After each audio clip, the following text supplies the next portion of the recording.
हाँ जी, इस टाइम मैं मौजूद हूँ जर्मनी का एक खूबसूरत टाउन गार्मिश पार्टनरक्रिशन में। तो यहाँ पर मेरी मुलाकात हुई है बिलाल भाई से, और बिलाल भाई सऊदी अरब से जर्मनी आए हैं। तो मैंने सोचा ज़रा इनसे पूछते हैं कि ये सऊदी अरब से जर्मनी क्यों आए हैं। कैसे हैं बिलाल भाई आप? अल्लाह का शुक्र है, ठीक ठाक। आप कैसे हैं? मैं ठीक हूँ, सेट हूँ। जर्मनी में आजकल एक पॉइंट बेस्ड सिस्टम का या जी जी जर्मन अपॉर्चुनिटी कार्ड का बड़ा चर्चा हो रहा जी है। जी आप बिल्कुल। उसी अपॉर्चुनिटी कार्ड पे आए हैं? नहीं, मैं एक्चुअली आया हूँ ब्लू कार्ड पे, ब्लू कार्ड वीज़ा पे डायरेक्टली। तो कुछ ऐसा था कि मैं कंपनी के लिए काम करता था सऊदी अरेबिया में, ऑलमोस्ट 10-11 साल हो गए थे सीमेंस में। तो उनका बिज़नेस ऐसा था कि मुझे जर्मनी आना जाना लगा रहता था प्रोजेक्ट्स के लिए और ट्रेनिंग्स के लिए। तो मुझे तकरीबन 10 साल हो गए थे, मैं ऑलरेडी एक देख रहा था कि कोई अपॉर्चुनिटी देखी जाए कि जिसमें एक ऐसे कंट्री में मूव करें जहाँ पे आपके पास एक परमानेंट रेजिडेंस हो और फिर आगे जाके पासपोर्ट के लिए आप एलिजिबल हो सकें। क्योंकि बहुत सारे इंजीनियर्स ऐसे हैं जो कि दुबई में जॉब कर रहे हैं, सऊदी अरब में जॉब कर रहे हैं, मिडल ईस्ट में कर रहे हैं, और वो ये चाहते हैं, वो सुनना चाहते हैं कि यार क्या यूरोपियन कंट्रीज़ बेटर हैं। जैसे कि मुझसे एक भाई ने पूछा कि यार क्या मैं यहाँ पर आके $5,000 to $6,000 पर मंथ सेव कर सकूँगा, तब तो मैं आऊँगा, वरना मैं नहीं आऊँगा। इस बारे में आप क्या कहेंगे? देखिए, ये मेरा भी थॉट प्रोसेस था जब मुझे ये जॉब ऑफ़र हुआ। तो मैंने काफ़ी सोचा इस बारे में, क्योंकि मैं एक हैंडसम सैलरी पे काम कर रहा था वहाँ मल्टीनेशनल में, और मेरा एक्सपोजर वहाँ पे काफ़ी अच्छा था, ऑयल एंड गैस मार्केट थी। तो काफ़ी जब मुझे ऑफ़र हुआ तो ऑब्वियसली जो पैकेज था उसके मुकाबले में कम था। तो मैं फैमिली के साथ यहाँ वहाँ पे रह रहा था और कोई ऐसा कोई प्रॉब्लम्स नहीं थे। तो काफ़ी सोचने के बाद अल्टीमेटली मैंने ये डिसीजन लिया कि मुझे मूव करना चाहिए जर्मनी। क्योंकि एक चीज़ जो चैलेंज आपको फेस करना पड़ेगा अगर आप मिडल ईस्ट से यहाँ आ रहे हैं, तो सम टाइम्स मिडल ईस्ट में सैलरीज हाई होती हैं और यूरोपियन कंट्रीज़ में सैलरीज लो होती हैं, क्योंकि ये आपको एक फुल लाइफ एक्सपीरियंस दे रहे हैं। यहाँ हाँ। पर हेल्थ इंश्योरेंस है, चाइल्ड केयर है, तो ये आपको लाइफ एक्सपीरियंस दे रहे हैं। आपके साथ भी ऐसा कुछ हुआ? अगर हेल्थ सर्विसेज की बात करें तो सऊदी अरेबिया में भी बुरी नहीं है, और आई गेस के मिडिल ईस्ट में, दुबई में, यूएई में भी अच्छी होंगी। अगर आप एजुकेशन की बात करें तो जर्मनी में, यूरोप में that is much better than middle east. तो मिडिल ईस्ट में एक इशू आता है, जब आप अपना ए लेवल्स कंप्लीट कर लेते हैं तो आगे आपके पास यूनिवर्सिटी के लिए या ग्रेजुएशन के लिए कोई ज़्यादा अपॉर्चुनिटीज़ नहीं है, स्पेशली एक्सपैट्स के लिए। मिडिल ईस्ट में एक बड़ा प्रॉब्लम ये है कि आप 50 साल वहाँ पे गुजार रहे हैं, लेकिन आप रहेंगे एक्सपैट, या आप रहेंगे एक रेजिडेंट परमिट पे, जो कि टेम्प्रेरी रेजिडेंट परमिट है, इकामा जिसे कहते हैं। और उसके बाद आपको, जब आपकी जॉब ख़त्म होगी तो आपको मूव करना पड़ेगा।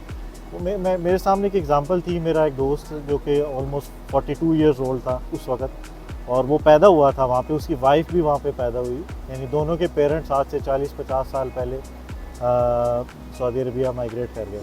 लेकिन वो किसी तरह उनकी रिटायरमेंट के बाद उनको मैनेज करता रहा वहाँ पे अपने इकामा पे एज अ डिपेंडेंट।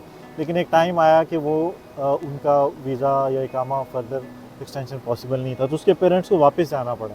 तो वो सीन देख के मैंने उसकी मदर को रोते हुए देखा कि मैंने सारी ज़िंदगी अपनी गुजार दी मिडिल ईस्ट में, जद्दा में, और अब मैं कैसे वापस जाऊँ।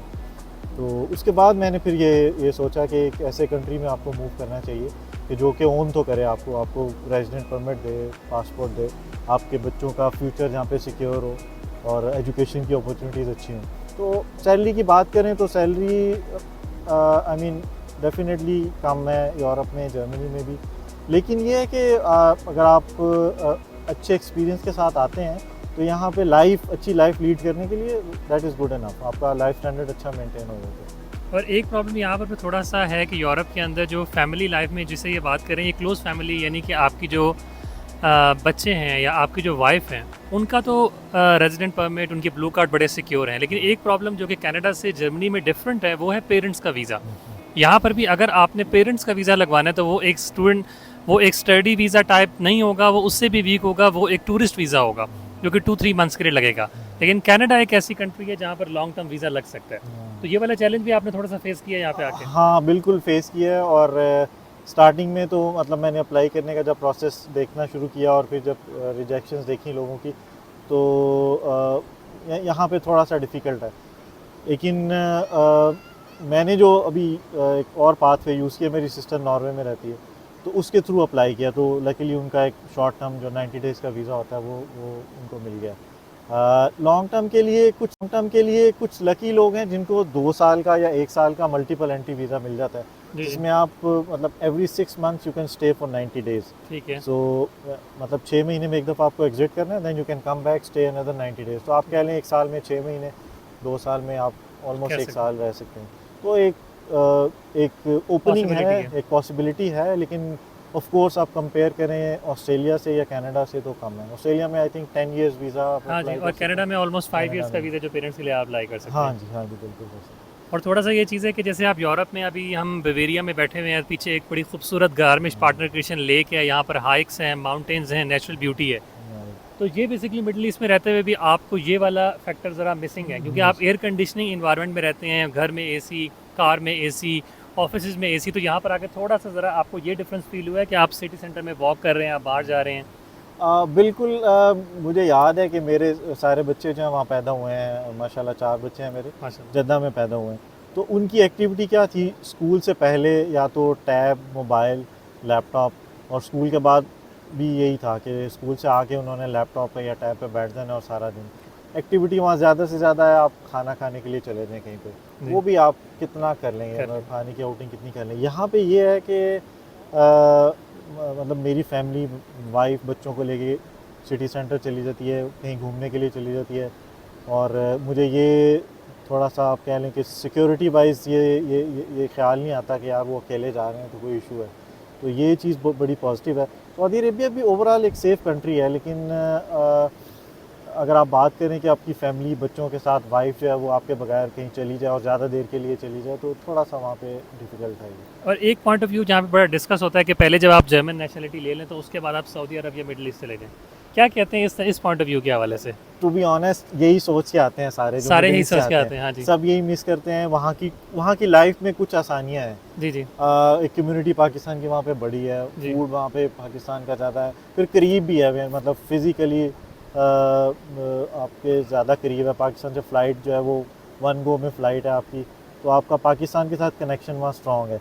तो सोच के तो सभी यही आते हैं कि आप 5-6 साल में पासपोर्ट लेके फिर वापस चले जाएंगे, जी। लेकिन मैंने कम ही देखा है। जब आप 5-6 साल यहाँ गुजार लेते हैं, यहाँ की डिफ़िकल्टीज़ को ओवरकम कर लेते हैं, उसके बाद यहाँ की लाइफ आपको बेटर लगना शुरू हो जाती है। हाँ। फिर आपका ये होता है कि यार थोड़ा सा यहाँ और रह लें, 2 साल मज़ीद रह लें, 2 साल मज़ीद रह लें, और इस तरह करते-करते आप एक एग्जैक्टली काफ़ी टाइम गुजार लेते देखें, हैं। जब आपके बच्चे चले जाएंगे ना प्रोफेशनल एजुकेशन में, यानी कोई ग्रेजुएशन में चला जाएगा या उसकी लाइन पे यानी ग्रेड 9 से ऊपर होगा, तो उसके बाद फिर आप उनके फ्यूचर का देखेंगे कि अगर हम लोग अब मूव करके, तो बच्चों को तो पढ़ने के लिए आना पड़ेगा, यूरोप आएंगे या ऑस्ट्रेलिया जाएंगे या कनाडा या यूएस, यही ऑप्शन है ना जी, हमारे जी। पास। तो उस वक्त आप फिर ये सोचेंगे कि भाई कुछ अर्सा और यहाँ पे गुजारें, तो सही। बेसिकली आप यहाँ सेटल ही हो जाते हैं एक तरह से। ठीक है। और सऊदी अरब में इस समय जो पाकिस्तानी भाई बहन हैं हमारे वहाँ पे रह रहे हैं, उनके लिए बेसिकली आप थम्स अप ही देंगे कि जर्मनी एक अच्छा ऑप्शन है, मेहनत करें और आ जाएँ? डेफिनेटली थम्स अप, लेकिन मुझसे बहुत लोग कांटेक्ट करते हैं कि अक्सर क्वेश्चन ये होता है कि हम आएँ कैसे यहाँ पे ना। हाँ जी, प्रोसेस तो क्या है? नॉर्मल जो रूट है पाकिस्तानी लोगों का, पाकिस्तानी स्टूडेंट्स का, वो वहाँ से ग्रेजुएशन करके इधर मूव करते हैं, मतलब यहाँ मास्टर्स या पीएचडी के लिए मूव करते हैं। 6-7 साल का अरसा लगता है, आप उसके बाद यहाँ की डिग्री के बाद आप जॉब्स अप्लाई करते हैं, सेटल हो जाते हैं। मेरा केस थोड़ा सा डिफरेंट है। मुझे डायरेक्टली जॉब ऑफर हो गया था लिंक्डइन से, क्योंकि मेरा फील्ड जो है बेसिकली ऑटोमेशन फील्ड है, ऑटोमेशन, स्कैडा सिस्टम्स और डीसीएस वगैरह। तो उस फील्ड में मुझे एक कंपनी ने डायरेक्टली अप्रोच किया लिंक्डइन के मेरे प्रोफाइल अच्छा, से। ये भी पॉसिबिलिटी है, ये भी हो सकता है कि लिंक्डइन के थ्रू आपको जॉब मिल सके? डेफिनेटली मतलब मैं ये बोलूँगा कि मेरी ये तीसरी या चौथी जॉब है, ये सारी फर्स्ट के बाद सारी जॉब मुझे लिंक्डइन के थ्रू ही मिली है। एक्सीलेंट। तो लिंक्डइन पे प्रोफाइल बहुत अच्छा बनाएं, और जो आपका रेलिवेंट एक्सपीरियंस है और प्रैक्टिकल एक्सपीरियंस है। बहुत से लोग मुझे इलेक्ट्रिकल इंजीनियरिंग के मिले, हमारा सेल्स का एक्सपीरियंस है या हमारा प्रोजेक्ट मैनेजमेंट जी। है, वो यहाँ पे वर्थ नहीं करता। वर्थ इट नहीं है, जो क्योंकि लैंग्वेज skills का हैं, बेसिकली बैरियर है। बिल्कुल सही बात है। यानी आपकी स्किल है, आपकी प्रोग्रामिंग अच्छी है, आपको ऑटोमेशन डिज़ाइन थ्योरी आपकी सही है, और आप बेसिकली प्रोजेक्ट्स कर सकते हैं खुद से, तो फिर आपको लिंक्डइन के प्रोफाइल पे कंपनीज कांटेक्ट करती हैं। इवन मैं अभी लिंक्डइन खोल के देखूं तो मैं अपना लिंक्डइन खोलूँगा तो पिछले 1 महीने में 8 से 10 रिक्रूटर्स ने कांटेक्ट किया है, या कंपनी के जो वो हैं वो लोग कांटेक्ट करते हैं कि आप ये अपॉर्चुनिटी है, आप इंटरेस्टेड हैं तो बताएं। तो ये बेसिकली रूट है। आपके पास जॉब ऑफर हो, एक ठीक ठाक किस्म का टेक्निकल इंटरव्यू होता है जो आपको क्लियर करना होता है, वो आप टेक्निकल इंटरव्यू क्लियर करें, उसके बाद आपका सारा प्रोसीजर है वो हो जाता है। हाँ, एक और मामले में मैं लकी रहा, फैमिली रीयूनियन वीज़ा का प्रॉब्लम है हाँ जी, पाकिस्तानियों वो के थोड़ा लिए। सा बहुत ज़्यादा हाँ कॉम्प्लिकेटेड जी। है। तो उसमें ये है कि मैं चूँकि लकीली सऊदी अरबिया से अप्लाई कर रहा था, और इनिशियली मेरा तो यानी 3-4 हफ्ते के अंदर जो ब्लू कार्ड वीज़ा होता है, इनिशियल 6 मंथ का वीज़ा, वो प्रोसेस हो गया। फैमिली का भी मैंने साथ ही अप्लाई किया था, मतलब हम लोग एक ही अपॉइंटमेंट पे गए थे। ये पाकिस्तान में भी होता है, लेकिन फिर ये होता है कि वो वेरिफिकेशन में चला जाता है। वो उन्होंने बताया कि भी 1 साल का प्रोसीजर है, आपका जो मैरिज सर्टिफिकेट है और आपका जो बर्थ सर्टिफिकेट है वाइफ का, वो पाकिस्तान में यूनियन काउंसिल से अटेस्ट होने जाएगा, और फिर वापस आएगा तो फिर हम आपकी फैमिली को वीज़ा अलाउ करेंगे। लेकिन मिडिल ईस्ट में इशू ये है कि वहाँ पे आप इकामा पे होते हैं, और अगर आप एग्जिट करेंगे तो फैमिली को भी एग्जिट करना एग्जिट पड़ेगा। कराना पड़ेगा, ठीक है। तो वो लकीली मैंने अपनी कंपनी को बोला, मैं तो यहाँ 10 साल से रह रहा हूँ फैमिली के साथ, तो मैं फैमिली के बगैर मूव नहीं करूँगा, तो आप कुछ करें। तो आई थिंक उन्होंने कुछ, यानी हमारे एचआर ने, और फिर जो लोकल ऑरलैंडो ब्यूरो का ऑफिस था उससे कांटेक्ट किया, उन्होंने क्लियरेंस दे दी, जो बेसिकली कॉन्सुलेट था जद्दा में, जर्मन एम्बेसी का, उनको क्लियरेंस दे दी कि आप इनका वेरिफिकेशन के बगैर जो है वो प्रोसेस कर दें। तो फिर हम लोग एक साथ मतलब वहाँ से सऊदी अरबिया से यहाँ पे आ गए। चलें जी, अब तक के लिए हमने इनसे बहुत सारी बातें डिस्कस कर ली हैं। इसकी हम एक एपिसोड 2 बनाएंगे। इस वीडियो के अंदर आप थोड़ा कमेंट दें और पूछें कि अगर आप सऊदीया से मिडल ईस्ट से आना चाहते हैं, उन क्वेश्चंस को लेके फिर मैं बिलाल भाई के पास दोबारा आऊँगा और इसके हम एपिसोड 1-2 लेंगे। मेन बातें हमने डिस्कस कर ली हैं, इसके बाद एक्स्ट्रा जो बातें हैं वो नेक्स्ट वीडियो में करते हैं। Thank you so much Bilal भाई।